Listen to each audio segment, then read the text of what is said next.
The title of today's lesson is Envy Not the Sin. We have a tendency to look at the other people around us in the world and be envious of them because it looks like they're living large and in charge, and we're suffering the curses. We're feeling it more because our eyes are open to it. And what we're finding out is things aren't what they seem. When it comes to Satan in his world, he makes things of this world look enticing to stir our spirit toward it. If he were to show you the cesspool that it really is spiritually, you wouldn't go for it. So he has to draw you to it. So what we're trying to learn today is how to look past that. Look at what they really are and not what we think that it looks like. And realize just how this world is destroying us slowly but surely. The first scripture that we're going to look at is Job chapter 18, verses 5 through 21. Envy not the sin. There are no shortages of temptations these days, and it seems as if no matter what perversion you could think of, there is somebody into it. With such a broad path to destruction and so many flavors of sin, it can be hard to resist the flesh being the path into the kingdom is so narrow. In the world, we just partake in sin and don't care too much about the consequences. But in the truth, many think about the consequences and still desire to partake in sin. The reality is this double-minded mentality is a common thing, and many fall from the truth because they envy the options that sinners have to partake in, being the path is broad. We must not forget the righteous reasons we came to this truth, and also not forget that the sinners will have their day in judgment. Now, we look and we think that it's the sinners who are free, and we're in bondage because we have to do this, we have to be here, we can't do this, we can't do that. When in actuality, it's the other way around. The sinners are the ones who can't stop doing the things that they're doing. It seems like, they wake up on Shabbat days, they go shopping, they can enjoy the whole day. Friday nights, they can stay out and party all night, and that seems like a freedom. But what happens when they want to stop doing that? When they decide they want to do something else? They always have a compelling reason to go back to it, and they can't cease from it. We, on the other hand, have decided to make a sacrifice now. So work now, play later. We're going to work now toward that kingdom and then play later when we're in the kingdom. Totally opposite. While they are playing now and hope to work later, and it's too late then. So let's look at what Job thinks about it. Job chapter 18, verses 5 through 21. The book of Job, chapter 18, verse 5 through 21. Verse 5. Yea, the light of the wicked shall be put out, and the spark of his fire shall not shine. The light shall be dark in his tabernacle, and his candle shall be put out with him. Verse 7. The steps of his strength shall be straight, and his own counsel shall cast him down. For he is cast into a net by his own feet, and he walketh upon a snare. The jinn shall take him by the heel, and the robber shall prevail against him. The snare is laid for him in the ground, and the trap for him in the way. Verse 11. Terror shall make him afraid on every side, and shall drive him to his feet. His strength shall be hunger bitten, and the destruction shall be ready at his side. Verse 13. It shall devour the strength of his skin, even the firstborn of death shall devour his strength. His confidence shall be rooted out of his tabernacle, and it shall bring him to the king of terrors. It shall dwell in his tabernacle, because it is none of his. Brimstone shall be scattered upon his habitation. Verse 16. His root shall be dried up beneath, and above all shall his branch be cut off. Verse 17. His remembrance shall perish from the earth, and he shall have no name in the street. So we're seeing that the wicked on all sides are getting beat up. We think that they're living free. What it's telling you here is the difference. When Now, you remember back in the world, when you were creeping, you always had to watch your steps. You always had to cover your steps. Because no matter what you did, there was something around you that could get you. When you're out in places that you should not be, you got to walk, you got to look, you got to be sure that you're safe. You got to be sure no one's following you, no one's trying to do anything to you. You got to care for your family, but you got to worry about that type of stuff all the time. Now, if you contrast that with, hold what you got. Let's look at Psalms 112, verses 6 through 8. And we're going to contrast what it says here. Because it says that his remembrance is going to be gone. This is the unrighteous, the wicked. Well, let's contrast what it says about those that are other than that. We're in the book of Psalms, chapter 112, verses 6 through 8. Verse 6. Surely he shall not be moved forever. The righteous shall be in everlasting remembrance. And right there, that's totally the opposite of the wicked. Where the wicked will perish, their remembrance will be gone, but the righteous, totally different. Continue on. He shall not be afraid of evil tidings, for his heart is fixed, trusting in the Most High. So he'll have a peace of mind. He's not afraid of what the next day brings, because he has that protection from the Most High. Totally contrast what we just read. What we're talking about, the wicked have to watch on all sides.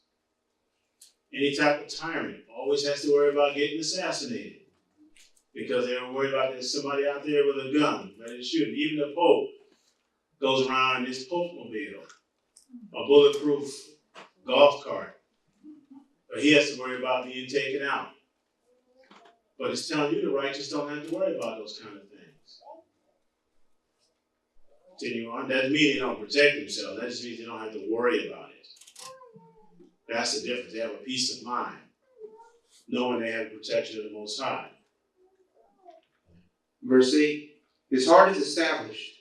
He shall not be afraid until he see his desires upon his enemies. So the righteous have all these good things going to them. But when we looked at in Job, it's talking about the unrighteous. They're watching everywhere they go. They're walking and looking behind them. They have 2 eyes in the front, 2 in the back, 2 on the side, on each side. They're always watching. They're always worried about what they're doing. That's also telling you that the wicked also know what they're doing is wicked. If they're watching for what's going to come upon them, they have a good idea what they're doing is unrighteous in the first place. The book of Job, chapter 18, verse 18. He shall be driven from light into darkness and chased out of the world. He shall neither have son nor nephew among his people, nor any remaining in his dwellings. Verse 20. They that come after him shall be astounded at his day, as they that went before were affrighted. Verse 21. Surely such are the dwellings of the wicked, and this is the place of him that knoweth not the Most High. So we're talking about utter destruction of the wicked. And the wicked has it coming to them. They know they have it coming to them. That's what they're watching for. When is that hammer going to fall? And they're looking for this always. Name any tyrant in history, and they all have the same story. They're always worried about somebody turning their back on them, taking them out. And some of those sins that they commit coming upon them. They try to guard against it, but it still happens. When you make enemies, they can hit at any side. At the end of all of this confusion, the wicked will be cast into a pit of destruction, never to be remembered again along with their wicked generations. We have to keep these things in our minds before we get caught up on social media, which is designed to fuel sin and to fuel the desire to want things that are unfruitful. Too many people suffer from depression by following other people's lives online and their false realities that they profess to their followers. If these people were happy with their lives, they wouldn't need followers to feel validated.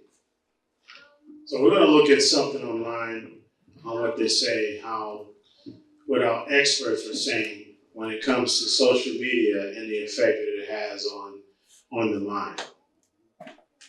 So this is from Forbes' website, and it's going to outline exactly what studies have shown, particularly one place studied it. The title is research links heavy Facebook and social media usage to depression. Researchers at the University of Pittsburgh School of Medicine recently conducted a study about the effects of social media habits on the moods of users. The research determined that the more time young adults use social media, the more likely they are to be depressed. The findings from the study could potentially help clinical professionals aid depressed patients. Compared against users that viewed social media less frequently, participants that use social media very frequently have 2.7 times the likelihood of depression. And compared to people that spent less time, participants that spent the most total time on social media throughout the day had 1.7 times the risk of depression. The researchers also accounted for other possible factors of depression, including age, gender, race, relationship statuses, living conditions, education levels, and household incomes in the study.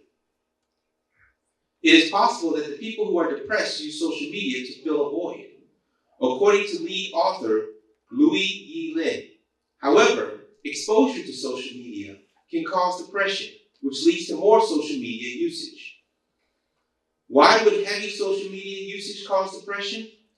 The exposure to highly idealized representations of peers on social media elicits feelings of envy and distorted belief that others lead happier, more successful lives, says the study.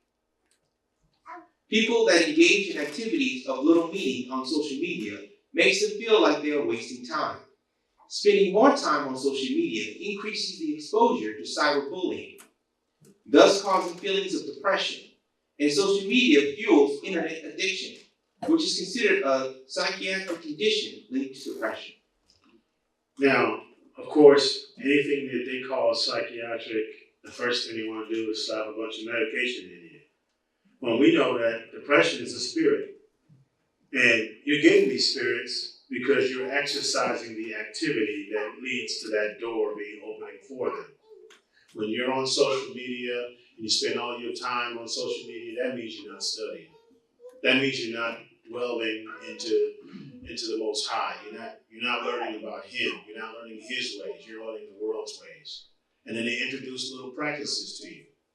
I'm sure that some type of social media was probably responsible for the boom in these gender-confused individuals.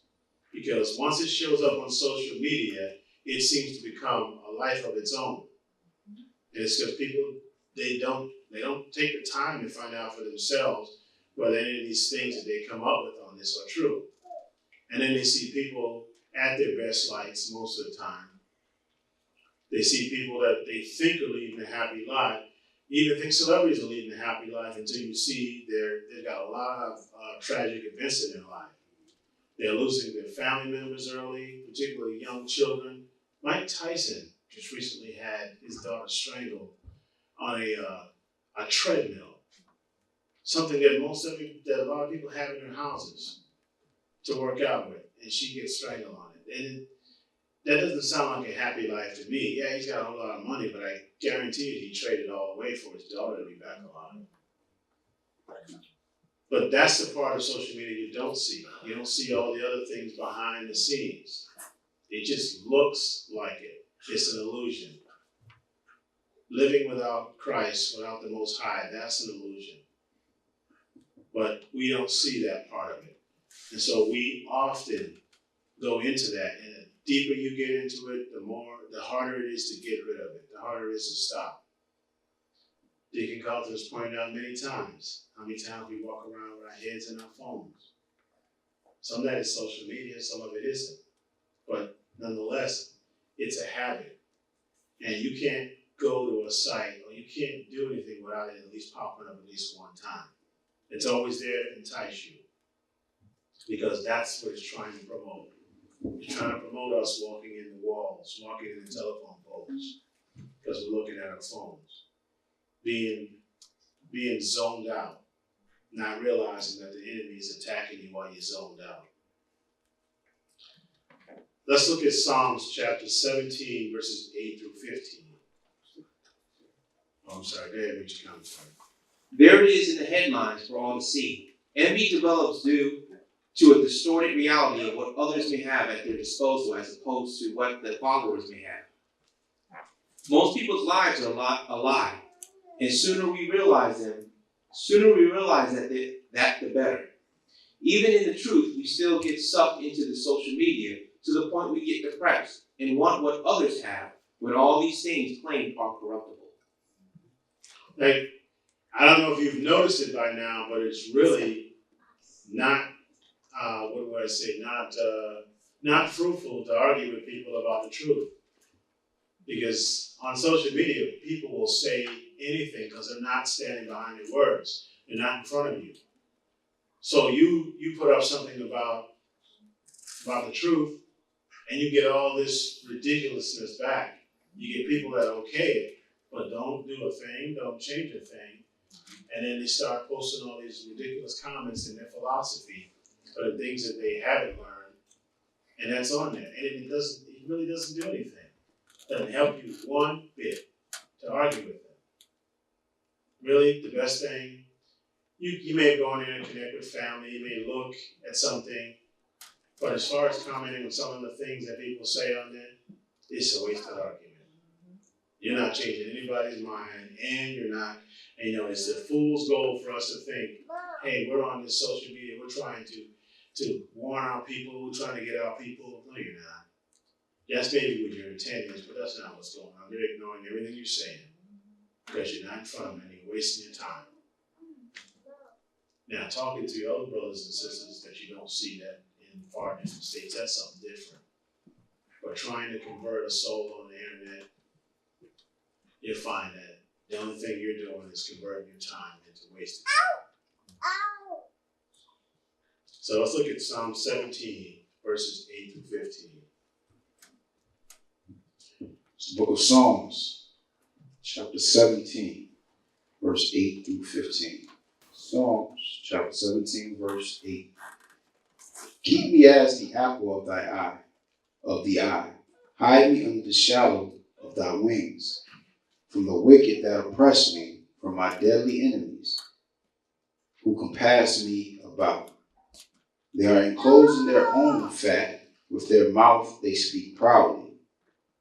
They have now compassed us in our steps. They have set their eyes going down to the earth, like as a lion that is greedy of his prey, and as it were a young lion lurking in the secret places. Verse 13, arise, O power, disappoint him, cast him down, deliver my soul from the wicked, which is thy sword. Verse 14, from men which are thy hand, O Lord, from men of the world which have their portion in this life, and whose belly thou fillest with thy hid treasure. They are full of children, and leave the rest of their substance to their babes. Verse 15, as for me, I will behold thy face in righteousness. I shall be satisfied when I awake with thy likeness. So David is writing, asking for the people that are chasing him. Now, David is being chased all over the place by a wicked king, and he's also being chased by his enemies. But the enemies, the Philistines, wind up helping him, giving him refuge while his own people were trying to kill him. What he's trying to get, and he's doing this, is he's reaching out to the Most High for help. David was a man after the Most High's own heart for a reason. Because in all his troubles, as you read through all these Psalms, he's always going to the Most High for something, always asking him, he's always turning to him. He's not turning to anything else but the Most High. And he's asking for relief from his enemies. He's asking that his enemies finally see who the real power is. All the things that we're supposed to pray for, he's doing. So the only way that you can become the apple of the Most High's eyes is if you're doing his will. David was doing his will. And David was patient. Obviously, it has to be patient. And when you got somebody chasing you, you know that you're the rightful king. Or you're the one who the kingship was turned over to. But the other person is still alive. And David made a vow he was going to do the right thing regardless. Well, we have to be in the same mindset. We have to do the right thing regardless. We can't let these outside activities draw us away from the Most High, because they will. If we continue to allow them and we continue not to see the Most High first, we're going to envy the sinner just like it says, and we're going to follow that sinner. What can they teach you about the Most High? Absolutely nothing. Listening to them, to your friends who aren't in the truth, the people that you grew up with telling you that you got to live your life this way, and they have no idea what they're talking about because they don't know the Most High. That's where the envy comes in. Even listening to rich people in this world here, they idolize rich people. They feel like rich people know everything, all they've been through this, and some of them got their money simply from being born in the right family. They didn't do a thing to get the money. And they're on the backs of us, their families were, to get that money in the first place. So when you think about all those things in total, you realize that this is just one big lie. I used to think, and I'm not going to be, but I can tell you when I was younger, I used to think that where I was the best place to be, until I realized that it was all a lie. Everything is a lie. You can't believe a thing that you see. You can't believe a thing you learn in school. Nothing is the truth except this book. And that's an eye-opening thing to realize when you're young. Oh man, all this time this Bible has been trying to tell us how to live. It's been trying to tell us the right way, and we just go, not that. Hey man, you got too much Bible in you. We can't. Are you going overboard? It ain't supposed to be like that. No, actually it is. You are supposed to be immersed in this completely. And everything you do, should I go here? Let me consult with the Most High.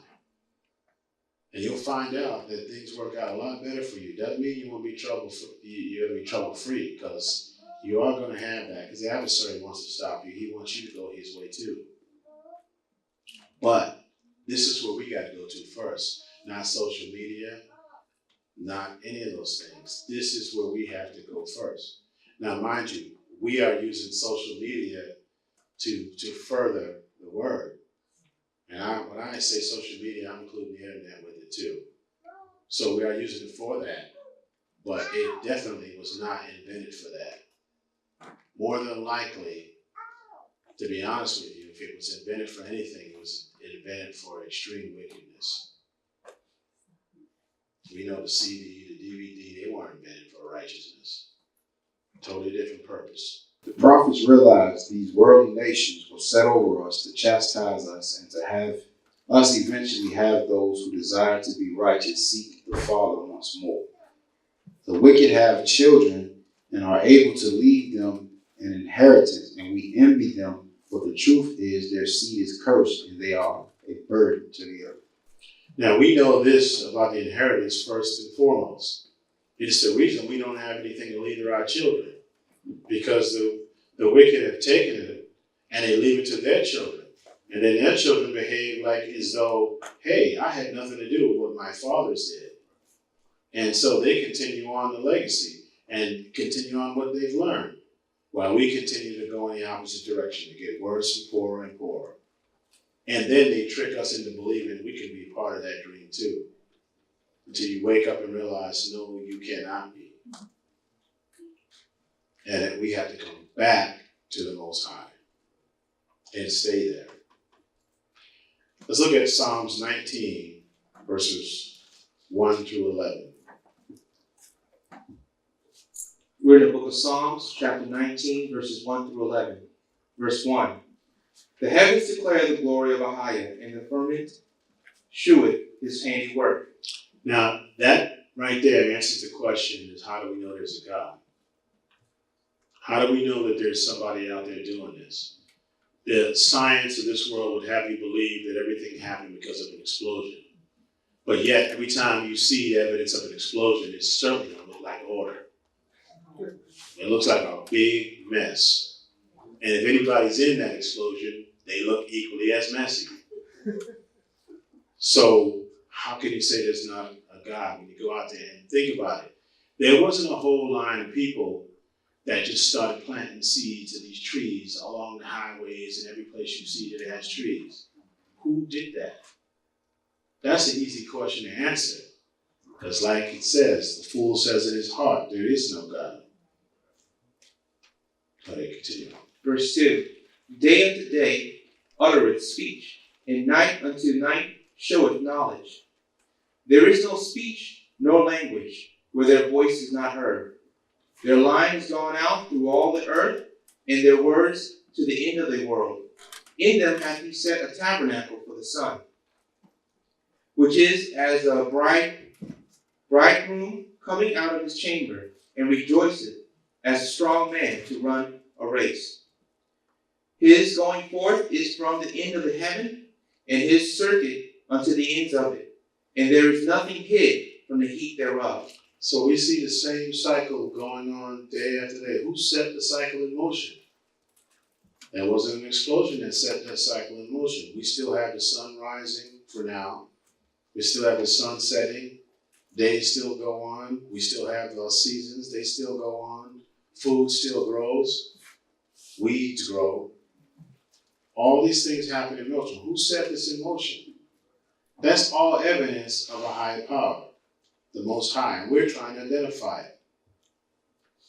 And he told you who he was, and he set his word forth in order to tell us. The Bible isn't the best-selling book in the world for nothing. It's that way because it's evidence. Now, these people are trying to take it and say, hey, you don't see what you see. No, it's not there. It's not really there. This is not what you're seeing. You're seeing, we're going to give you an explanation. We're going to give you a theory. Okay, 21,000 billion years ago, there was an explosion in Earth, in space, and the sun heated up and whatever they come up with, yes, and this all happened by chance. But they can't even explain a human eye and why something so complex, but yet they can't explain it. So they come up with theories and teach theories as facts. Now, what this has to do with social media, it is basically doing the same thing. Teaching you the wrong way to go, teaching you a lie as a truth. Teaching you that if you look at this person and how they handle things, that's how it is. If you follow Kanye West, he'll show you the right way. Hey, he made this. I used to hear all the time, well, Jay-Z is a smart man. We can follow him. We can see what he's doing. We don't know what Jay-Z goes through on a daily basis. We have no idea. We don't know people calling him up, trying to get him to do certain things. We don't know if he's done them or not. We know nothing about him. But just because he's rich does not mean he has the way to go, or he's even familiar with the Most High. That's the thing we got to look at. Verse 7. The law of the Most High is perfect, converting the soul. The testimony of the Most High is sure, making wise the simple. The statutes of the Most High are right, rejoicing the heart. The commandment of the Most High is pure, enlightening the eyes. The fear of the Most High is clean, enduring forever. The judgments of the Most High are true and righteous altogether. And that's what this world has lost sight of, that the judgments of the Most High are righteous and true. And all the people that decide to follow the wickedness are going to get paid back in full. But just because it doesn't happen right now, don't mean it won't ever happen. It's going to happen, and we're going to see it one way or the other. You're going to see that judgment. Verse 10. More to be desired are they than gold, yea, than much fine gold. Sweeter also than honey and the honeycomb. Moreover, by them is thy servant warned, and in keeping of them there is great reward. So the Most High is warning you every step of the way. If you do this, this is going to happen. So all these warnings are out there to see. And we see it happening. But the problem is we don't see it happen instantly in our eyes. We don't see it happen right away in our eyes. So therefore we don't think. the Most High has promised to do certain things for those that follow him. But let's take, for instance, Abraham. We read all the things that happened to Abraham. We know that Nimrod tried to kill Abraham in the book of Jasher. We know that he was chasing him. But what we don't realize that in between those verses could be weeks, months. So it takes somebody from the outside and from an overall, I would say, a top view, looking and seeing how all those things did come together, how the Most High kept his word. Now, it didn't happen, okay, Abraham thought he was going to have a child, and then right away he had a child. No, it was years later when he heard the promise of a child, and then he actually got one. That was years in between that. So overall, the Most High kept his word. It just didn't happen right then and there for it. And the same thing works with these punishments. For not following the Most High, the judgments for not following, they're true. They're going to happen. And he doesn't lie. And just because it's supposedly 2018 doesn't mean the price of these sins have gone away with. He said he changes not. Right? And he keeps his promises. He's already decided who to grant it to, and those that follow him, he will consider righteous. By the Most High's law, we are warned, so that we may avoid the judgment to come, and the world also has been warned. The Bible has been the #1 seller for decades, and still the world acts as if they have no knowledge of the Most High statutes. So the world has been warned. That means they're without excuses. They know now. And every time you even mention the Bible around a sodomite, they immediately jump to the anger side and want to start arguing against it. But they know it's there. That's why they're angry. Why does it have to be there? But it's there. The judgments are there. And those of us who refuse to change, we're angry too. Why does it have to be this? What are we going to do? No, it's still there. The Lord's judgments are just and straight. And everybody's been warned. Let's go to Luke 21, 34 through 36. The book of Luke, chapter 21, starting in verse 34 through 36. Verse 34, and take heed of yourselves, lest at any time your hearts be overcharged with surfeiting. And by the way, surfeiting. This is how true the Bible is. Surfeiting is the Greek word 2897. It means a headache from drunkenness. So here's the Bible telling you that if you drink too much, you're going to wind up with a hangover.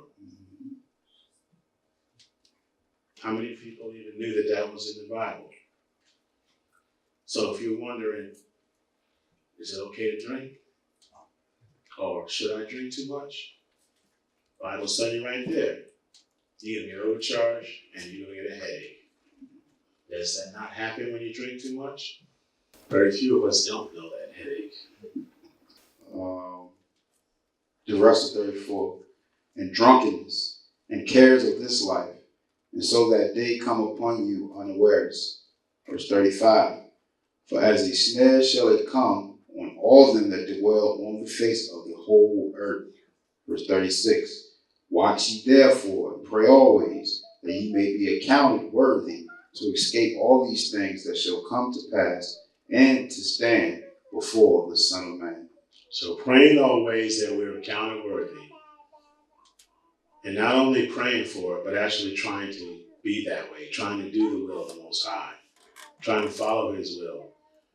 Praying in the midst of the club while you continue on doing what you're doing, just not the spirit of what he's talking about. Your first commitment has to be you're going to do the will. And then you start praying that you overcome everything that comes around you. Okay, when you look to party amongst the lawless, judgment will come upon you in a time you are unaware and not expecting it, because your mind is only focused on wickedness. If you look to escape the harsh things which shall come upon the wicked, you must be diligent. So you've got to be aware of what's going to come upon them. And you can't lose sight of that ever. When some of our young folks, and I was young at one time or another, believe it or not, time to go to college. And when you're going to college, when you're out in the world, you're thinking, man, I can't wait to get to college. But exactly what are you thinking about? Are you thinking about the party inside that you saw? Or are you thinking about trying to learn something? And we realize that everything we do there is in vain because it's not learning about the Most High. It's not learning His things, but it's getting wisdom from the world. But still, the wickedness is there, and that's where it comes to the head. And that's when our young folks who are getting into the edge of adulthood, now they get there and they break loose. That's where parents lose a lot of their children. It's right there. That partying atmosphere that the wicked have decided to deal with. Again, that's on social media. That's all on social media. In fact, that's where a lot of it winds up, on social media. And you read social media, you read the posts. I mean, just looking at it and looking at the posts people saying that they write up there, I just did this, I did that. Why would you tell people all that? What's the point? Because you're trying to influence someone to follow after you. Let's look at Psalms chapter 22, verse 27 through 31. We're in the book of Psalms, chapter 22, verse 27 through 31. Verse 27. All the ends of the world shall remember and turn unto the Most High, and all the kindreds of the nations shall worship before thee. For the kingdom is the Most High's, and he is the governor among the nations. All they that be fat upon the earth shall eat and worship. All they that go down to the dust shall bow before him, and none can keep alive his own soul. A seed shall serve him. It shall be accounted to the Most High for a generation. They shall come and shall declare his righteousness unto the people that shall be born, that he hath done this. At the end of all this confusion, we must remember that Yeshua shall rule this earth under the Father. There is no other being besides the Father that controls whether you live or die. He will set up his Son to rule over the world, and there is no one who can stop this from happening. So with that thought, we all got to understand that the world that we live in is not for our benefit. You got to be able to understand that very concept, because a lot of people, say, okay, I'm operating in this world, so certain things within this world, I have to do. You don't have to do anything. What's the old saying people say all the time? You ain't got to do nothing but stay black and die, right? This is so true.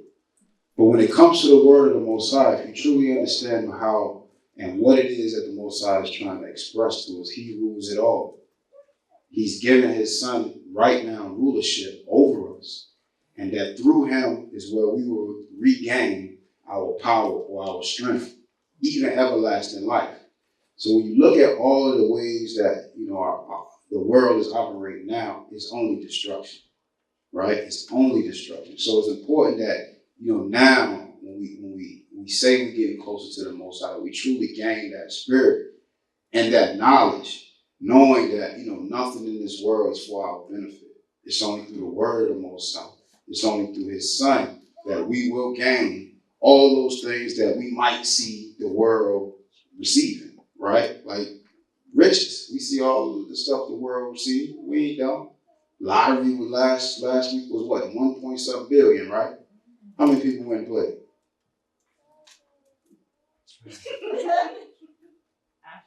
And you gotta ask the questions. And that's not pointing fingers at him, but you ask the question, why are you worried about that kind of money? Because it's something in the world that you want. Because it's only things that's within the world that you can actually purchase with that kind of money, right? So you gotta look at the situation and you gotta weigh it with the word of the Most High. Okay, money is a defense and it can help you, right? But at the end of the day, you can't take nothing with you, right?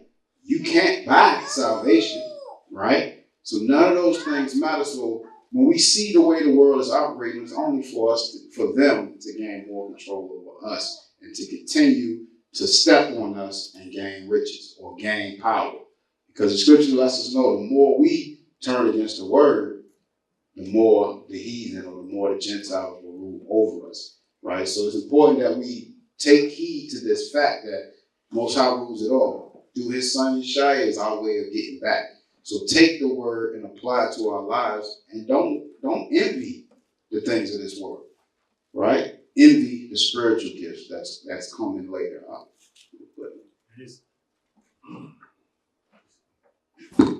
And it goes back to what I said before. Look at some of the inventions that we had, which we think were to better the world, and actually they weren't. We think so. And the biggest thing I can think about, and it's only because I've lived in another country before that I can see the contrast. But cars. Yeah, cars help us a lot. We use it for a lot of good things. But realize this, as the cars got faster, more reliable, we got fatter, lazier, and started having more issues with our health. And now, supposedly, cars are destroying the atmosphere also. So what originally came across as we thought was a way to help people, the power behind that wasn't thinking that. They were thinking, how can we speed the destruction of them? This is what we're talking about when you realize, and you know, one thing was realizing that who makes a decisive decree as to whether you live or die? That's the Most High. We read that, but do you really understand what that means? Do you really? Do you really understand that every day that he gives you in order to become part of the righteous kingdom is a gift and a blessing? We have seen some of the supposedly smartest of us. I was taking it out of here. We have seen some people who you say we think are just great people. The Most High has decided that, hey, that's their time on earth. I mean, if you want to look at it, why did Abraham have to die? Abraham was the most righteous man other than Christ on this earth, but Abraham got taken out. Not the same way, not in unrighteousness, but the fact is that he did. And that should tell you that he's the one that makes that choice. That's why we have these accidents where people get out of these accidents and live and shouldn't have. Because he decided that it wasn't their time. Now, we just had a testimony from a brother that told you what happened. And I don't know if you've had a chance to watch it, but you need to. You need to listen to that testimony where he was on his deathbed. Now, the Most High decided to give him another chance. It wasn't his time. But sent him back with a message. Israel, listen to this man. He's telling you. World, listen to him.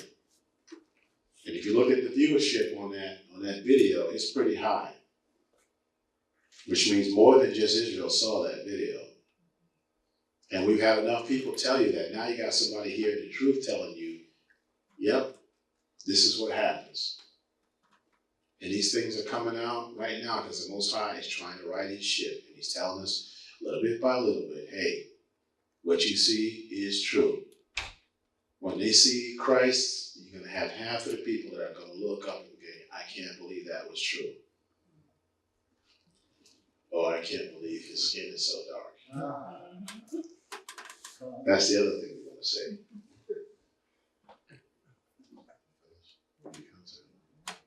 Okay. Let's go to Psalms 49. And we'll look at 1 through 14. And this is another thing. I go through this with people that I know that are in other types of faith. And it says, you know that Yeshua, it has to go through Yeshua. But all the time we hear these calls from the president. I want people from all faiths to come up here, and they had that prayer where they had the Muslim and the Dalai Lama. Really? What were they doing up there? And who were they calling on? They had Catholic, then they had Methodist up there, or I think Methodist or Baptist minister up there. They had an imam up there, and they're all praying. And you know why they can all pray together? Because their prayers are going to the same God, just not the same one that we're worshiping. So he can hear them. Satan heard them all. It's all through Christ. So when someone asks me, hey, how do we know that Islam is not? No, it's not through Christ. It's not. Yeshua is who it's through. That's what this whole Bible is telling you. It's through Yeshua. Yeshua, and it's through the Most High, through the Son Yeshua. The book of Psalms, chapter 49, verse 1. Hear this, all ye people. Give ear, all ye inhabitants of the world, both low and high, rich and poor, together. My mouth shall speak of the wisdom, and the meditation of my heart shall be of understanding. I will incline my ear to a parable. I will open my dark saying upon the heart. Verse 5. Wherefore should I hear in the days of evil, when the iniquity of my heels shall compass me about. Verse 6.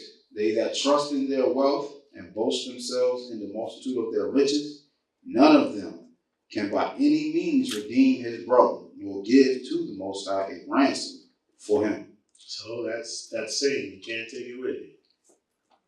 Because you can't buy your way into the kingdom. It's not for sale. Verse 8. For the redemption of their soul is precious, and it ceaseth forever. Verse 9. That he should still live forever and not see corruption. For he seeth that wise men die, likewise the fool and the brutish person perish, and leave their wealth to others. Their inward thought is that their houses shall continue forever, and their dwelling places to all generations. They call their lands after their own names. Now, who's that talking about? Who does it sound like? These nations. These nations, right? These nationalities that name lands after their own names, thinking they can take it with them and build that lasting legacy that they think never falls, that will never fail. But the Most High said different. Verse 12, nevertheless, men being in honor abideth not. He is like the beasts that perish. This their way is their folly, yet their posterity approve their sayings. Selah. Verse 14, like sheep they are laid in the grave, death shall feed on them, and the upright shall have dominion over them in the morning, and their beauty shall consume in the grave from their dwelling. We idolize the so-called elites and desire the things that they have, and try to live a life that was never meant for us in order to obtain those things. Their possessions are cursed, and so are all those who covet after those things. It's time to wake up. And the world holds up these elites as people you should admire and strive to be like. Like you had a man that was a multi-billionaire in a wheelchair, using a little joystick to move around with. Can he enjoy his wealth? Not really. But that's who they want you to look up to. They want you to look up to that man. Look up to the things that he did. But he died, and all his money went with him. Or he left it to something else useless in this world. But think about how that wealth could have benefited the people who follow the Most High. We're talking about benefited Israel. That money could have, the real Israel. But it didn't. That money went with him because of the vain thoughts. And the world wants you to hold these elites up because they don't want you to see the truth in them. They don't want you to see the truth in what they're really following and what they're really doing. So they put these people up that get this amount of wealth, and they tell you that wealth is your God. They don't say that, but that's the way they portray it. That if you're rich, you've got it made in this world. You're successful.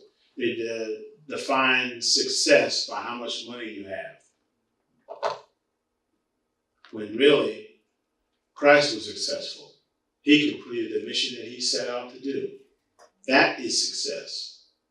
Success is not in the bank account. Well, sure, Christ could have gotten rich if he decided to do his own thing, but he didn't.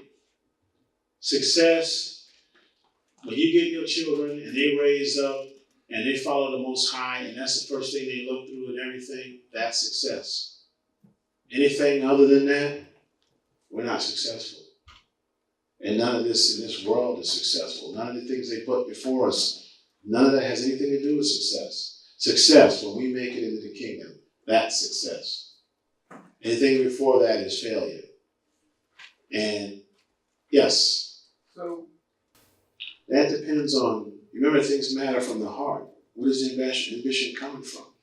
If your ambition is riches so that you can live luxurious, is that really something you should strive for? But if your ambition is to make more money because you want to contribute more money, you want to help your fellow brothers and sisters, you want us to do here, we want to use the money here, the church can use this building, the church can use this, we need money for this, that's a different story. It depends on where your heart is. If the Most High has blessed you with that amount of money, then it behooves you as a righteous man to use that money to further his kingdom. That doesn't mean that when I'm not necessarily telling you to live on $5 a month and contribute all that money, it's not what I'm saying. I'm saying that money that he gives you is a blessing for the body to use it, for it to be used to further his kingdom. So if you're doing it for that, then how can you say, well, you know what, I'm wrong. What did he say? He said a rich man could hardly enter into the kingdom. He didn't say it could not or could never. He just said that made it twice as hard. Because wherever their riches are, that's where their heart is. He didn't say he couldn't. It was not possible. So there's a distinction. And that guy that young man that he talked to that had all those riches, that was the perfect example. Because he's been following all these commandments, but when he told him to give up his money, he couldn't do it.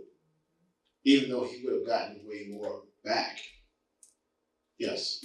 I mean, an example would probably be Abraham, because he was rich too. Oh yes, Abraham was rich, but what did he use it? He used it to help his fellow man. And we know Job was too. Job was renowned for his generosity. But he had to live too. He lived well too. Because sometimes living well can be a sign or a symbol to someone else too. So that doesn't necessarily mean that it's bad because you have it. It's how you do with it. Okay, you got a preset? Let me hear Brother Baruch first. Go ahead. It's a lot of spewed out in pulpits, and especially a lot of people mouths continually. They always say, yeah, money is the root of all evil. That the Bible never said that. No, it doesn't. The pursuit of the love of money is the root. Money. You just don't, if you don't love it, love the Lord. Correct. Listen, if our people need to eat, it takes money to get them to eat, right? So if you have money to be able to buy someone something to eat, guess what? That money has been a blessing to that other individual and you, because you're able to help someone. So why should it be a boon for you to have any money because they teaching you here that it's not all right for you to have it? That's not what the Bible said. You got to live in this world and still love this world. You just got to get yourself away from it and be of the Most High's kingdom. But use what he's given you. This is Psalms chapter 37, verse 1 through 5. It's just a little understanding on, first of all, you got to understand that the Most High tells us all not to be sluggards. So we do have to go out, we do have to work, we do have to provide for our families. We all know the scripture says if we don't, we're worse than what? Infidel, right? So when you think about, having things in this life, there's nothing wrong with that, but it's all about where your heart truly is. And D. Kevin he alluded to that. When I spoke, he had said to that very point. So here, when you read it, Psalms 37:1, it says, fret not thyself because of the evildoers, neither be thou envious against the workers of iniquity. So in this lesson that we're even reading about now, it's telling us not to envy the sinners, right? But it says, for they shall soon be cut down like the grass and withered as the green herb. Verse 3 says, trust in the Most High and do good, so shalt thou dwell in the land, and verily thou shalt be fed. So when we go back to the concept of not being a sluggard and going out here and working, when you first put the Most High first in your life and everything that you do, all your thoughts, the way you move, everything you do, you put it first into the Most High's hand, he will then provide for you as you put forth that effort. The effort of, providing for your family, providing for yourself, not being a sluggard, right? Says that he will provide, or thou shalt be fed. Verse 4 says, delight thyself also in the Lord, and he shall give thee the desires of thine heart. But your desires, if you're a righteous man, is not going to be the things of this world, right? Some of the things of the world may come along with, this mission that you're on because you live it. You live in this world. So it goes to the concept, and I think last week we hit the scripture talking about, the Most High knows who to give what to, right? If he knows that you're at a place where, as Brother Deacon Kevin is talking about, you feel like you got to let social media know you balling, or you got to feel like you got to let, the world just see you, Most High not going to bless you. Because he understands that it's all for the purpose of vainglory on this earth. So he's not going to bless you. And if it does, and it does come with some level of blessing, it ain't the Most High that's doing it, right? And you got to think about that. That's important, right? So here it says, delight thyself also in the Lord. That's step one. When you do these things, it says, and he shall give thee the desires of thine heart. Verse 5 said, commit thy way unto the Most High. Trust also in him, and he shall bring it to pass. So all the things that we're doing is led by the Most High. First thing we're going to want to do with those riches and things that he may bless us with is bless brothers, bless sisters. Do righteous with those things, right? We speak of Abraham. Abraham took care of men. With all the riches that he received, he took care of men, right? And wasn't afraid to give his tithing and his offering and things like that to whom he needed to give these things to. Those are the kind of people that he wants for us, to mimic after. So if there's things that you feel can be done for this kingdom, if you put the Most High first, any and everything you're looking for, he'll bless you with. But you got to put the Most High first in all things that you do, so that when those things do come, you're not looking to say, oh, I got to get this new car. Oh, I got to get this new house. Oh, I got to go show everybody what I got. People have housewarmings and all these different types of parties when they achieve something in life. Like I get people sometimes like, oh, I got a new house. I want to have a party. What's the whole real reason for that? Showing it off. That ain't what the Most High wants from us or for us. He wants us to operate in a mind that, the things that he blesses us with is for a purpose. Some of us don't realize that some of the things that we have and don't have is a reason for that, right? Because the Most High knows who he can use and what he can give to those individuals to be used. Some people may take abundance of money and totally lose their soul. So the Most High knows who to bless, and he knows when and how to bless them. It's just a matter of, us putting him first. If we put him first, anything that we desire, he will bless us with. It's really just that simple of a concept. So when you look at your life, mind you now, when you come into this truth, there is going to be a level of chastisement that we're going to be dealing with. So we're going to be brought low. But it's the rebuilding that we need to be paying attention to, because if we're putting the Most High first, that rebuilding is coming through who? Most High. So at the end of the struggle, at the end of the ordeal, when you see yourself just like Job sitting back on top of the mountain, what can you say? It was all the Most High. I give him praise, honor, everything. Because you look at Job, Job was what? Rich. Had an abundance. And it was all taken away, all the way down to his kids. Most High replenished him, blessed him, and he was able, to stand in that day when the Most High blessed him, he was able to stand. So we got to be able to look at it from that aspect. Yeah, you can desire. I want a house and cars for my kids, my wife and kids. Right? It's just about how my perspective of it. Is that what's driving me? No. What's driving me day to day is the word and making it into the kingdom. That should be the drive. So and I'm long with it, but in the pursuit, it's got to be the Most High above it all. Period. Then he'll bless you. Then he'll give you those things. Then you will be able to take those things with pure humility and do what's needed. Like you see a brother or sister hungry, you feed them. You see what I'm saying? You see a brother or sister that don't have a car, but you got 3. What you gonna do? Give them a car. I've been talked about the story before in my life with my mom. When we first was going in Hampton, going to church, we had a deacon at our church. He had about 5 cars in his yard. He saw my mama operating with 6 kids at the time. Well, he turned around and gave her a car. She said, "Let me pay you something for this car." He said, "No." She fussing, "Let me pay you something for this car." Y'all know how that go. First thing he said, "Well, if you want to give me some money, give me $1." Bought us a 1972 Impala. Motor rebuilt, everything running strong for $1. That car drove us from Hampton, Virginia to New Haven, Connecticut continually. Never broke down. And if it did, it was an easy fix. But if y'all know what an Impala looked like, it was a 2-door. 6 kids and my mom. We made it work. So most I know who to bless and who's going to bless who. He knows the people. He knows everyone's heart. So we just got to be more focused on doing his will, and then everything else will come. So you know what? To build on that, his first car was given by a deacon. Deacon just said, "Hey, I see he's got a young family. I'm going to give him a car. I'm going to fix it up, make sure it works, and I'm going to give it to him." And that car was a stepping stone. They just started things rolling in his life. Now, yes, we weren't in the truth, but we still had our mind toward the Most High. And he just turned around and said, "Hey, you know what? I'm going to give this young man a car because he looks responsible. He seems responsible. And I just think he could use it." And that came out of nowhere.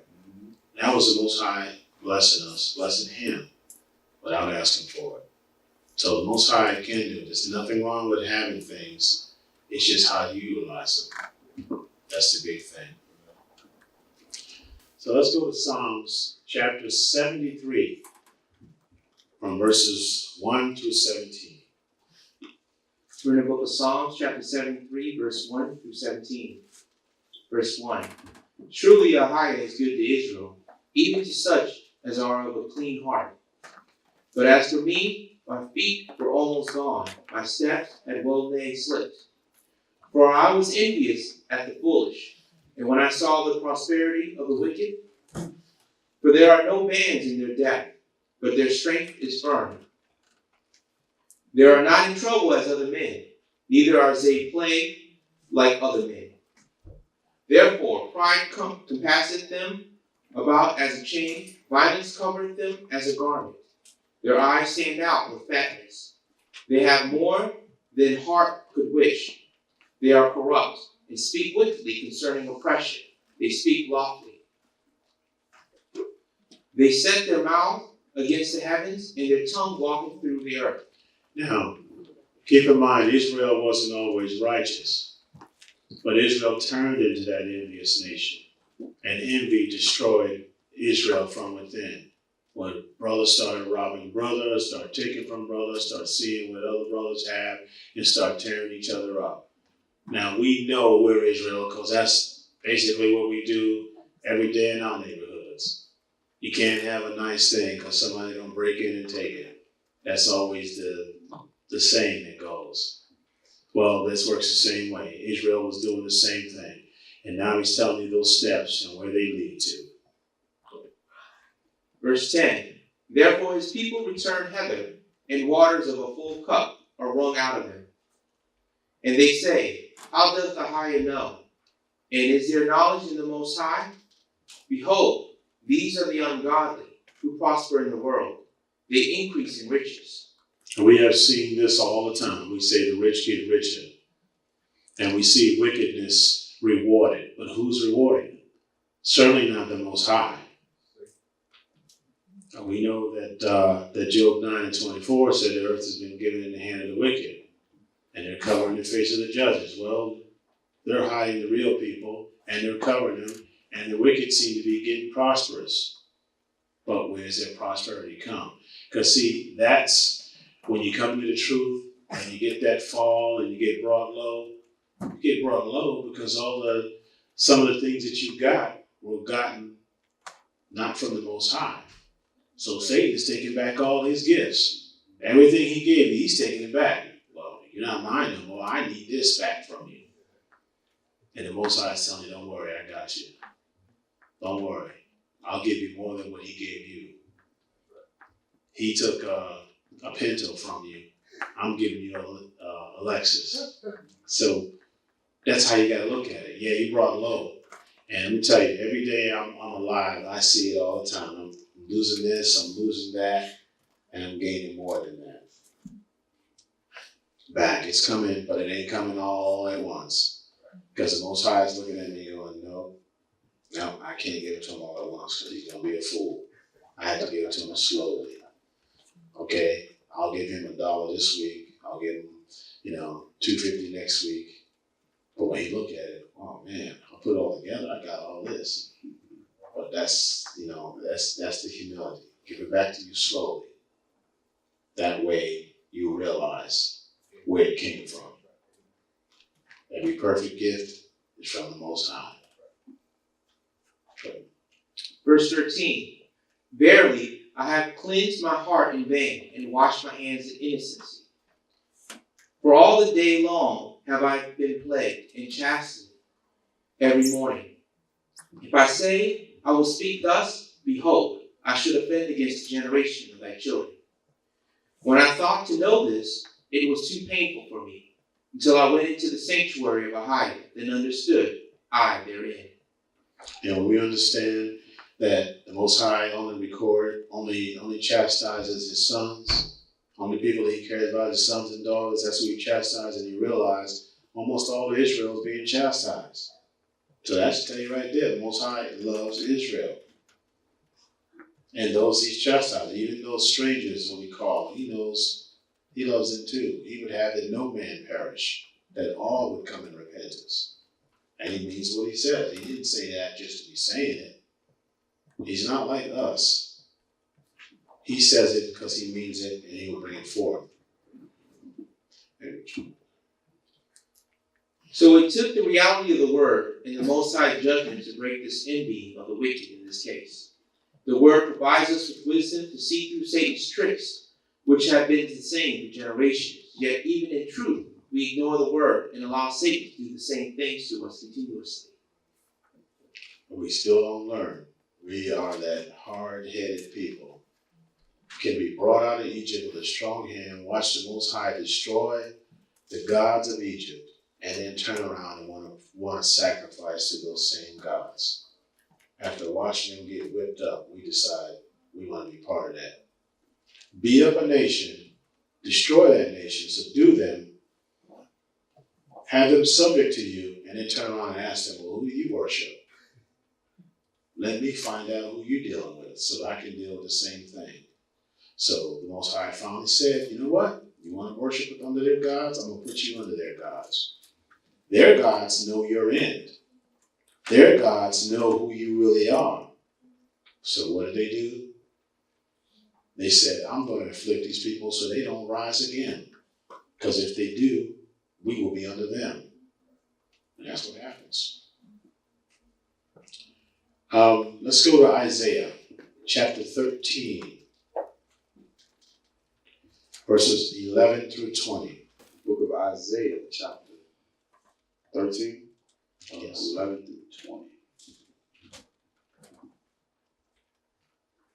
Isaiah chapter 13, verse 11.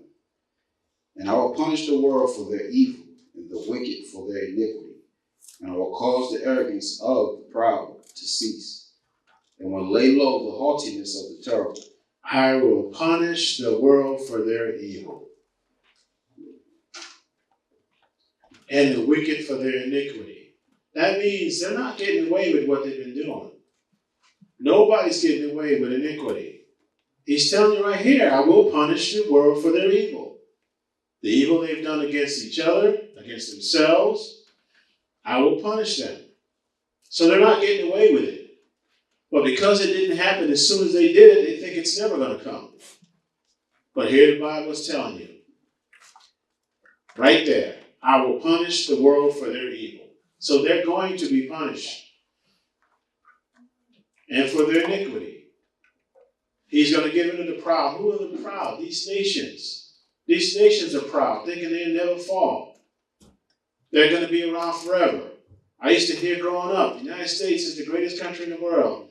We'll be around for the next 1,000 years, just like the Roman Empire. Okay?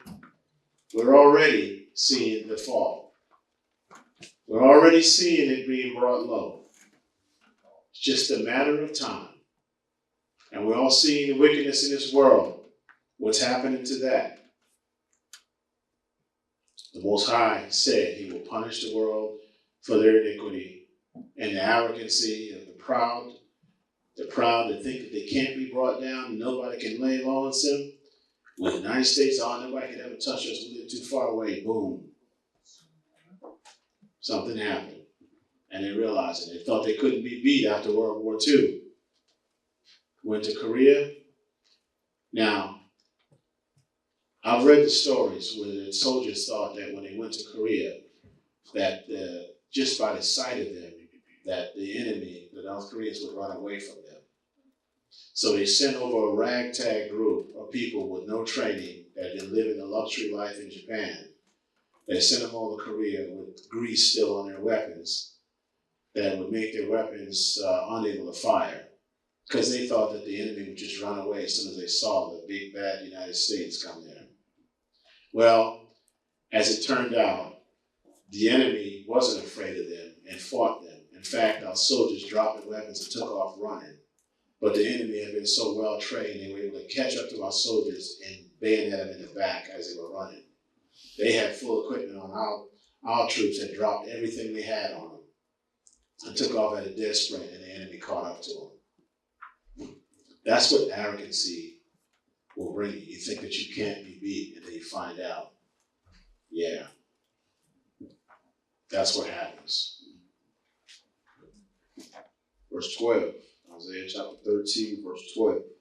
I will make a man more precious than fine gold, even a man than the golden wedge of Ophir. Now, we're talking about a righteous man. We're not talking about the wicked man.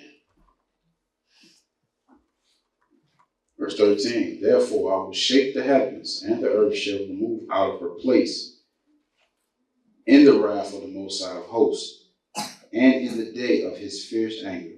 Verse 14, and it shall be as the chased roe, and as a sheep that no man taketh up. They shall every man turn to his own people, and flee every one into his own land. Every one that is found shall be thrust through, and every one that is joined unto them shall fall by the sword. Verse 16, their children also shall be dashed to pieces before their eyes. Their houses shall be spoiled, and their wives ravished. Verse 17, behold, I will stir up the Medes against them, which shall not regard silver, and as for gold, they shall not delight in it. So who are the Medes? Iran. Now, aren't we hearing prophecy about Iran now? Aren't we trying to stir up Iran? Aren't the United? And I say we because I live in the same country that's doing it to them. I don't mean we as I'm with them on this. But isn't that the same thing? Isn't that this prophecy? This is a prophecy talking about what's going on now. This is something that's about to happen. This is not something that's happened this because the Ish people have used this as an excuse, saying these have all been fulfilled. But there's nothing in this Bible that says they only get fulfilled one time and then they never come around again. That's why the Most High said, what is done is done. What will be shall be. So it's going to come back around again, and we're going to see this happen again. And it seems like almost every generation has had a chance to witness this. Now it's our turn. Verse 18. Their bows also shall dash the young men to pieces, and they shall have no pity on the fruit of the womb. Their eyes shall not spare children. Verse 19. And Babylon, the glory of kingdoms, the beauty of the Chaldees' excellency, shall be as when the Most High overthrew Sodom and Gomorrah. Verse 20. It shall never be inhabited, neither shall it be dwelt in from generation to generation, neither shall the Arabian pitch tent there, neither shall the shepherds make their fold there. Commentary. If we make the mistake of joining ourselves spiritually with the beast system and Babylon, we will eventually fall by the sword. We must begin to purify our hearts and learn it again, because the judgment is far closer than we first heard the warning.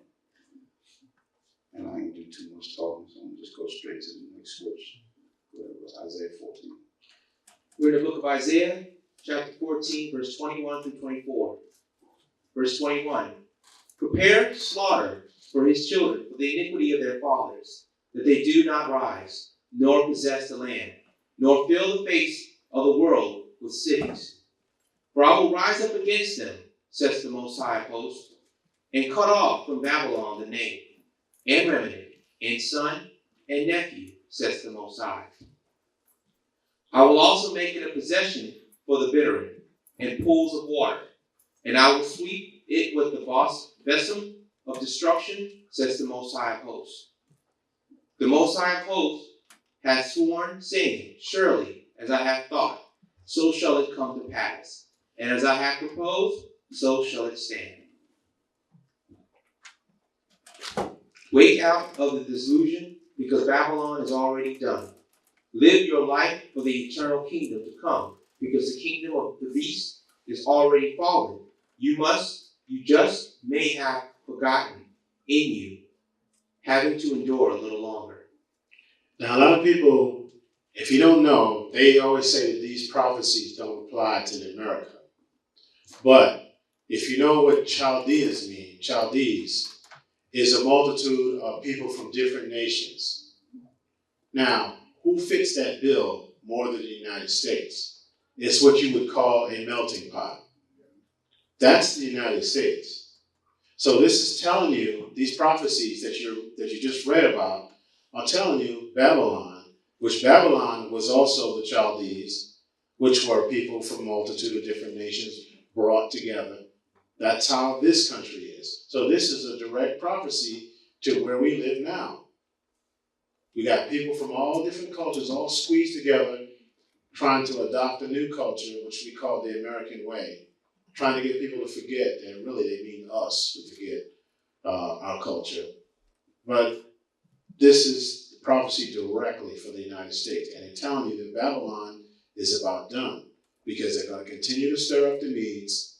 And there's no reason for them to antagonize Iran other than the fact that Iran would not do what we said. Again, we means the nation I live in and not me with them.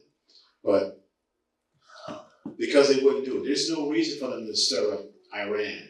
They want to completely control Iran. They want Iran to be under their thumb, and Iran refuses because they don't regard gold and silver. They can't be bought out. And they've tried several times. And Iran just not going to cooperate. So now they want to take Iran out, just like Iraq wouldn't cooperate. And they want to take Iraq out. But Iran is going to be the death knell. Talking about the feet of clay. That was, from what I read, that was that multitude of nations that came along, that's moving this whole thing along. The one that's perpetrating this over the entire world. Rome had a limited sphere of influence, the original empire of Rome. But now that it's back as a multitude of different nations. And those different nations together are bringing forth the ideology of the original Roman Empire, which is to bring everybody back under the same thumb, under the same unrighteousness they were under before, but bringing them back together. And it was the feet of clay. It was these different nations that were mixed in. They never truly bonded. They're still separate. But at the same token, the iron is supposed to strengthen the clay, but yet they'll never completely mix. Let's go to Isaiah 64, 4-8. It's Isaiah chapter 64. Isaiah 64, 4-8. For since the beginning of the world, men have not heard nor perceived by the ear, neither have the eye seen, O power besides thee, O God besides thee, what he hath prepared for him that waiteth for him. So nobody has seen what the Most High has prepared for the people that are waiting for him, that are waiting for him to manifest his kingdom. No one has seen it. So no one can tell you what it looks like. No one really truly knows what it looks like except those that were with him. Christ, that's it. So they're trying to tell you nobody's actually seen it, but he keeps trying to tell you how great it is. So therefore, we can't really explain how great it is. We can only use the words that we use in our language, but we really can't explain how glorious it is because we haven't seen it. And really, how can you explain something that you can't see, that you've never seen? You can only get pieces of it or pictures of it, but put the whole thing together and you see it. When you hear about the kingdom coming on, that's 15 furlongs long, 144,000, until you realize that is the equivalent of from here to Houston, Texas. That's the side of one wall. When you convert how long the 15,000 furlongs is, I think it's the length of the city, it comes out to, 150, I'm not exactly sure, 144, but it tells you the size of the city that comes down. And then you realize how huge that is. And about as long as it is, it's also tall. So we're talking about 1,500 miles long, wide, and tall. That's a huge city. But it's coming down here. We have no idea what's in it. We only know what he's told us. But he hasn't described everything because there's just probably no words for it for those that wait. That's why it's so important for us to keep our eyes on the kingdom, because you just don't realize what glory awaits those that stay with this fight to the end. Christ tried to tell us, you just don't have any idea of how great it is.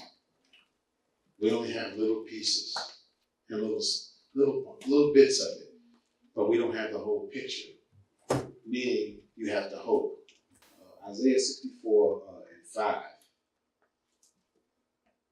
Thou meetest him that rejoiceth in the work of righteousness, those that remember thee in thy ways. Behold, thou art wroth. For we have sinned, and those is continuance, and we shall be saved. Verse 6, for we are all as an unclean thing, and all our righteousness are as filthy rags, and we all do fade as a leaf, and our iniquities like the wind have taken us away. And there is none that calls upon the name that stirreth up himself to take hold of thee, for thou hast hid thy face from us and hast consumed us because of our iniquities. Verse 8, but now, O Lord, thou art our Father. We are the clay, and thou art potter, and we all are the work of thy hands. So Isaiah was kind of lamenting a little bit about the destruction of Israel and the things that happened in the downfall of Israel. And he's showing them that even those that thought that we were righteous were as filthy rags, because we weren't there all the way. And he was trying to show us that. He was trying to tell us that vision. And he was trying to show us that what came into his mind, that our sins are still there. And Israel was downtrodden. So this was a troubling time for him. But it still applies now. Because now, when you look at it, we're in the same way. Our sins stand before us. Our neighborhoods are destroyed. We are destroyed.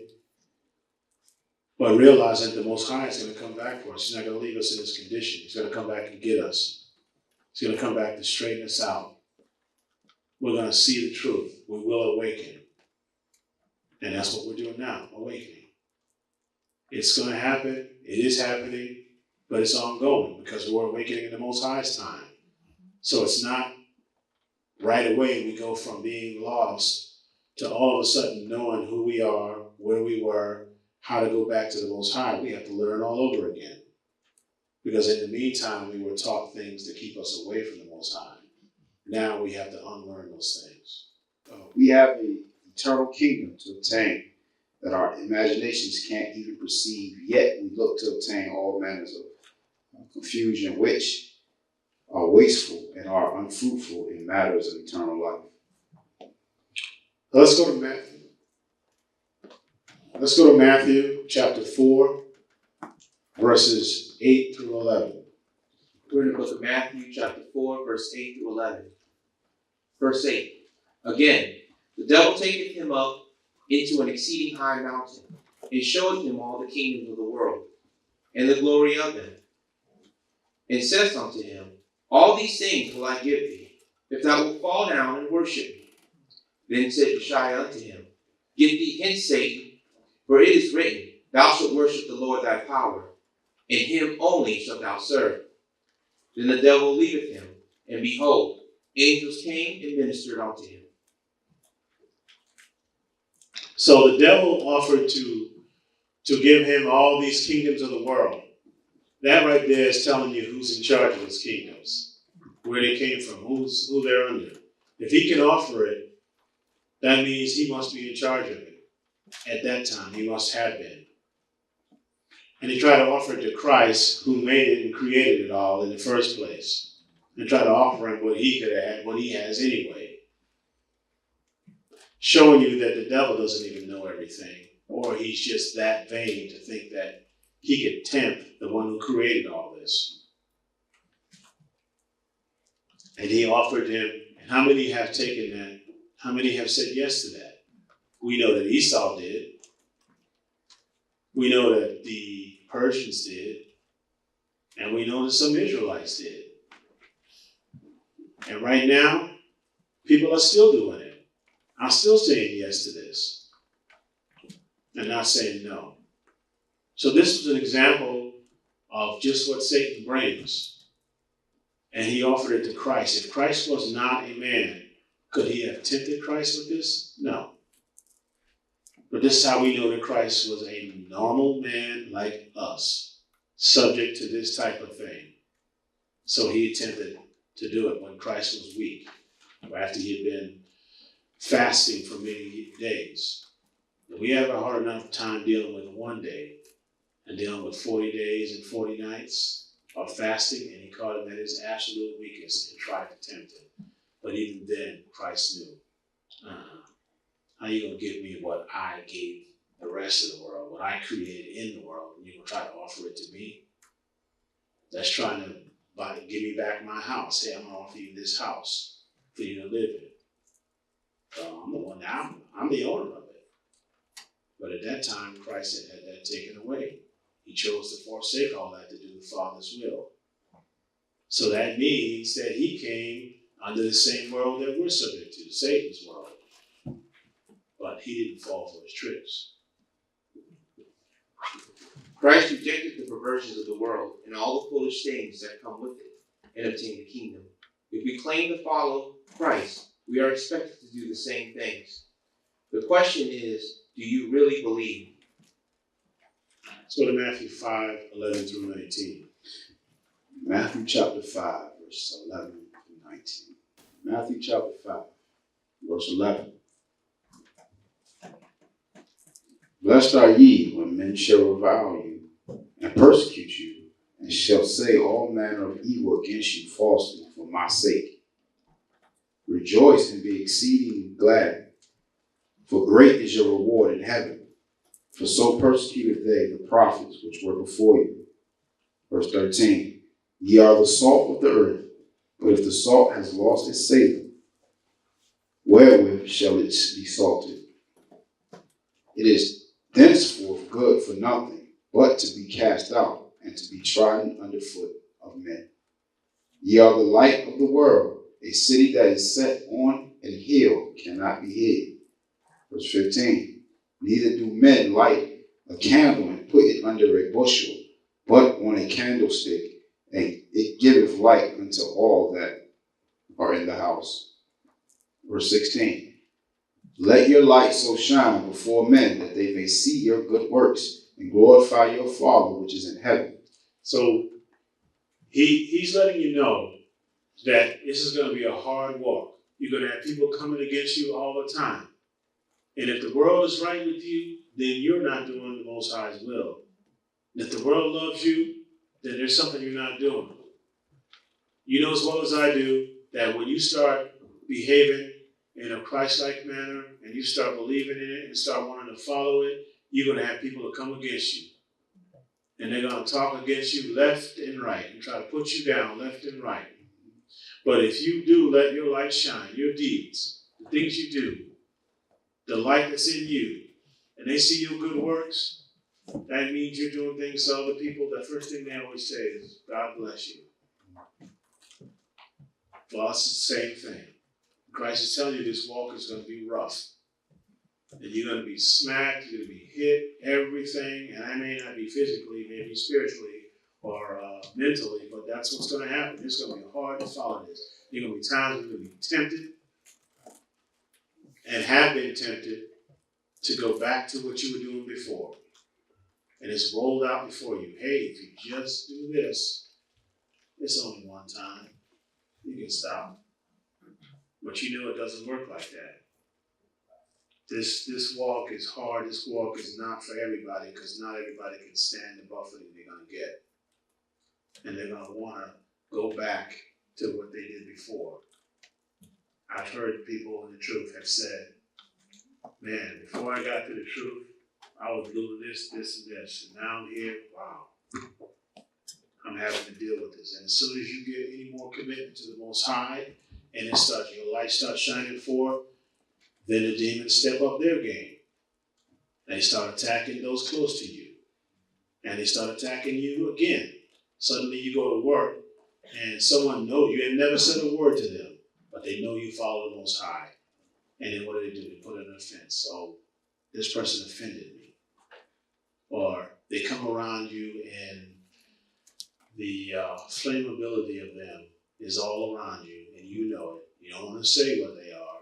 You know what they are. You can tell because their wrist hasn't been straight since you walked in the door. So you know what's going on. But you can't say a word. And then they're easily offended. Nobody got that but me. No.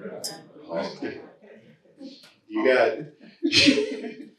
There was a couple of brothers in there talking about not having said a word, but in a conversation, they get roped into a conversation. It could be about anything, and then you say, you know what, I don't really believe that. And they got you. Next thing you know, you're in human resources because you offended a mite about something that they feel. And here you are, walking around going, wow, I didn't say a word to that individual. Just they could see your face and see you cringe every time they walk near you or ask you a question. And you can't help but display it on your face. They know. Who do you think is telling them? That evil spirit that you've been fighting against is telling them, hey, you know this person believes in Christ. You know what Christ said about blades. They said, this is what's going to happen to you. So what do you say? What do you do?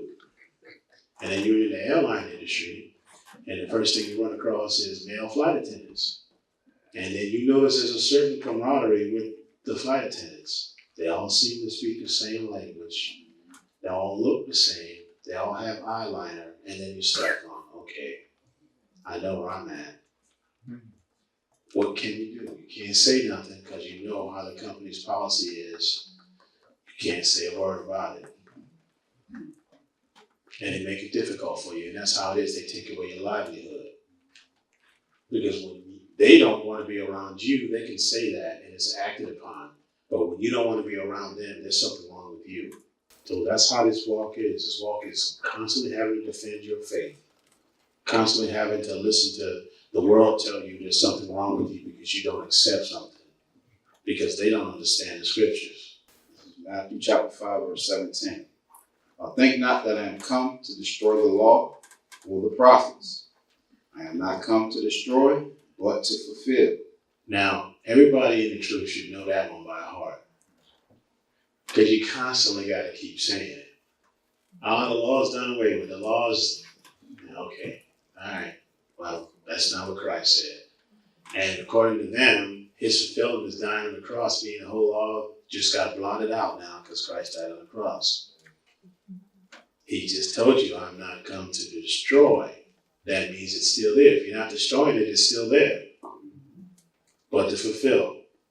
For verily I say unto you, till heaven and earth pass, one jot or one tittle shall in no wise pass from the law, till all be fulfilled. All fulfilled. That includes the prophecies. Unless they're all gone, the law is still there. As long as you're walking on the ground and not floating in the air, the law is still there. That means if the law is done away with, what are you judged on? Where there is no law, there is no transgression, right?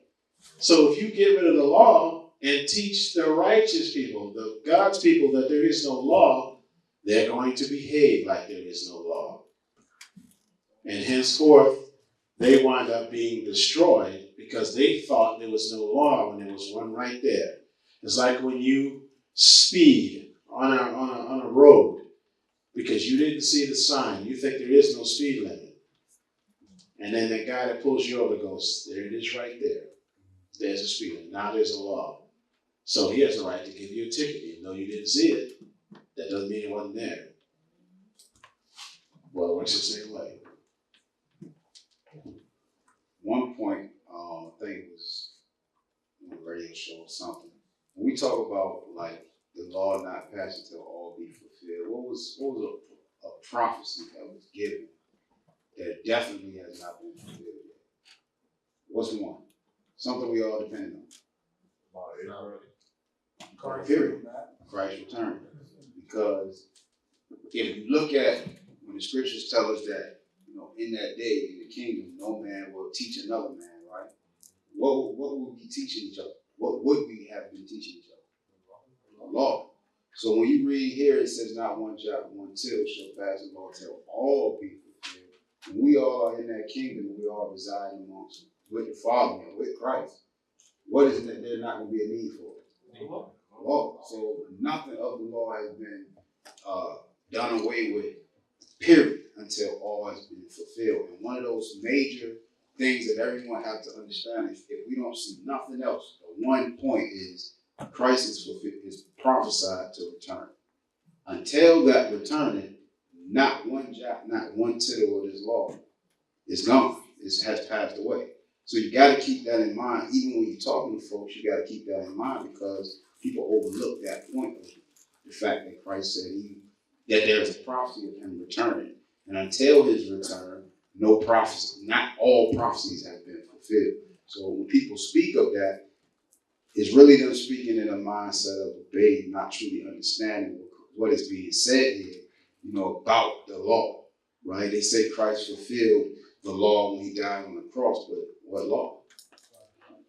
You see what I'm saying? People got to understand that. If they don't understand that, then they won't understand why we're expressing the importance of this law. So even knowing that the Christ prophecy returning has not been fulfills the fact that the scripture says, verily I say unto you, till heaven and earth pass, one jot or one tittle shall in no wise pass from the law till all be fulfilled. That covers all of that when you put it in that absolute perspective. You can't get around it. So that's just an aspect to kind of understand when we speak on that. Let's look also what the scriptures say. Let's go to Hebrews 8 and 8. Just hold the other, those Hebrews 8 and 8. We'll read from 8 through 10. This is what the scriptures say about the law being done away with. Note the language in the scripture. We're in the book of Hebrews, chapter 8, verse 8. For finding fault with them, he says, behold, the days come, says the Most High, when I will make a new covenant with the house of Israel and with the house of Judah. Will, not I have. Will. And this is after the death of Christ. You know? Verse 9. Not according to the covenant that I made with their fathers in the day when I took them by the hand to lead them out of the land of Egypt. Because they continue not in my covenant, and I regarded them not, says the Most High. Verse 10. For this is the covenant that I will make with thee, with the house of Israel, after those days, says the Most High. I will put my laws into their mind and write them in their hearts, and I will be to them a God, and they shall be to me a people. Verse 11. Okay. So he's saying that I will means it's not done yet. That the Most High will do this, meaning that hasn't been fulfilled. So if it's not fulfilled, it's not done yet. Go to Jeremiah 31 and 31. So you don't think this is something new. This is something that changed.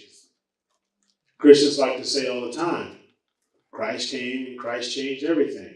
That was the old way. This is the new way. That it was different. Now you just read, I will make a new. I will make a new. Look at Jeremiah 31 and 31 and 32. Jeremiah 31, 31 and 32. Behold, the days come, saith the Most High, that I will make a new covenant with the house of Israel and with the house of Judah. Is that not the same exact words you read in the Hebrew, the Old and New Testament? The exact same words? Verse 32. Not according to the covenant that I made with the fathers in the day that I took them by the hand to bring them out of the land of Egypt, which my covenant they break, although I was a husband unto them, saith the Most High. So he just said here, use the same words exactly almost. And it's in the New Testament, it's in the Old Testament. That means it's not fulfilled yet. And with that covenant came the laws. So if Christ fulfilled all the laws, then it wouldn't be necessary to say, I'm going to write the laws in their heart. He's writing the laws in their heart. What laws? The laws that you did away with? No, he's writing the same laws in. So that still stands, meaning we still have to follow the laws, statutes, and commandments. All right. Now let's go back to Matthew 5 and pick up verse 19. Matthew chapter 5, verse 19. Whosoever therefore shall break one of these least commandments and shall teach men so, he shall be called the least in the kingdom of heaven. But whosoever shall do and teach them, the same shall be called great in the kingdom of heaven. Now, we have heard a prominent minister say that you can't follow the law. In fact, we've heard two of them say that. The one that was birthing the baby and the other one. No, the laws are done away with. You can't follow the law. But it says here that if you're teaching that you can't follow the laws, they're breaking them and they're teaching others just simply when they have their worship service, they're breaking one of the laws. And they're teaching men that they can't follow. There should be the least in the kingdom of heaven. Here you go again. Same thing. Laws are done away with? Yeah, well, that's not what the Bible says. There are things that we were taught growing up that were in the Bible that we find out aren't. I used to hear Fred Sanford always say, God helps them who helps themselves. That's not in the Bible. So how do you end this? By actually studying and showing yourself approved, by actually looking and seeing what it actually says. Because believe it or not, the world doesn't know what the Bible says. They only think they do. And if they're telling people the laws are done away with, it's obvious they don't know. Without those that speak the truth of Christ and the law of the Most High, the world would be fully in darkness. If we all envy the sinner, then where would the light go? Somebody has to be brave enough to stand firm until the end, so that all generations have their opportunity for truth. And that's what we're doing. We're being brave enough to stand firm in the truth. Go to Matthew 13, chapter 13, verses 18 through 23. This is our last scripture. We're in the book of Matthew, chapter 13, verse 18 through 23. Verse 18. Hear ye therefore the parable of the sower. When any one heareth the word of the kingdom, and understandeth not, then cometh the wicked one, and catcheth away that which was sown in his heart. This is he which received seed by the wayside. But he that received the seed into a stony place, the same is he that heareth the word, and anon with joy receiveth it. Yet hath he not root in himself, but dureth for a while. But when tribulation and persecution ariseth because of the word, by and by he is offended. He also that received seed among the thorns is he that heareth the word, and the care of this world, and the deceitfulness of riches, choke the word, and he becometh unfruitful. But he that received seed unto the good ground is he that heareth the word, and understandeth it, which also beareth fruit, and bringeth forth, some 100-fold, some 60, some 30.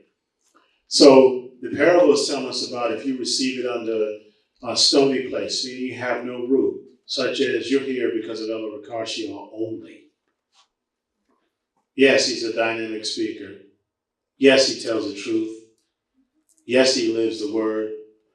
But you got to be here for more than just him. You got to be here for Christ. Because when the trouble hits, he's not here with you. He's with you in spirit, but he's not physically standing next to you. What's going to happen if you're not grounded in the word? And because you are in the truth, your own family members won't accept you, and they're going to try to pull you out of it. They're going to come up with everybody and everything in the world to try to get you to get out of the truth, to go back to what you used to do. And why, for the life of me, I don't understand why they would want to pull you back to what you were doing before. And maybe it's because they don't know what you were doing before. But nonetheless, why would they want to pull you back in that? You're trying to get out of that just because you won't eat a particular meat, or because you won't celebrate certain holidays that they call, a holiday can be started with any tradition. We could meet on the first Monday of each week and start that in the family. You can do that. You can pretty much make it at any time. But for some reason, they want to stick to the ones that the Romans came up with and want to draw you in. So now you got cares of the world. They're pulling you out of it. Or they're getting in trouble so that you can't ever come to the Shabbat because you're always trying to bail them out of jail, or you're always trying to deal with them. Or if you leave them alone, they're going to go crazy and tear up everything. Or because you won't do such and such thing, they do. So now that's cares of the world, keeping you from the truth. But when you receive it on good ground, meaning you decide to work toward the kingdom, now it bears root, it bears fruit, and you spring forth, you become a new creature, and you become an asset to the kingdom of heaven. That's all Christ was trying to warn you against. Warn you that as soon as you try to hear the word, something's going to try to take it away from you.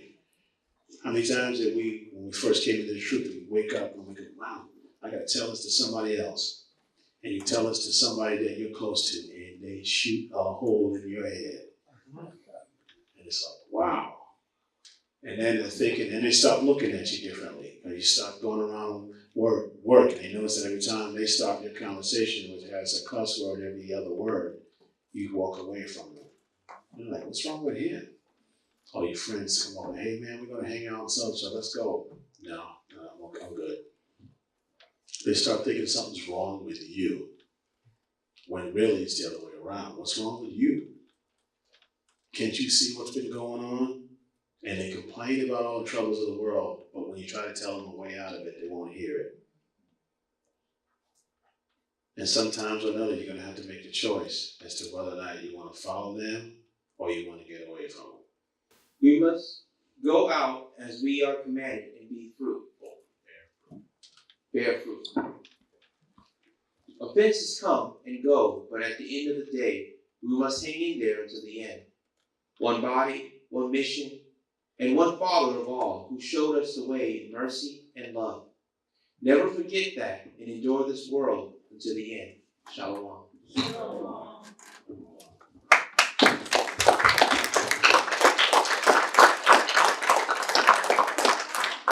The three things were, number one, that they did not want Satan did not want the human family to think that he or his angels existed. Right. The second point that you made had to do with taking control of people's minds. That's right. The third point was what? Was to destroy the Bible without burning it. Now you see why we have this increase of people fighting against the Bible lately. See there? We're not no more true teachers no more. We're not no role models no more. If we want to lead people in astray, Rasta. I am not a part of this world. I am not a part of this world. I am not a part of it. This wicked and dangerous and sinful world. I am not a part of this world. I am not a part of this world. They're so disobedient. They want to use them to live without morals. What is wrong become the right. The government take away your right. If you disagree, you cannot go verbal.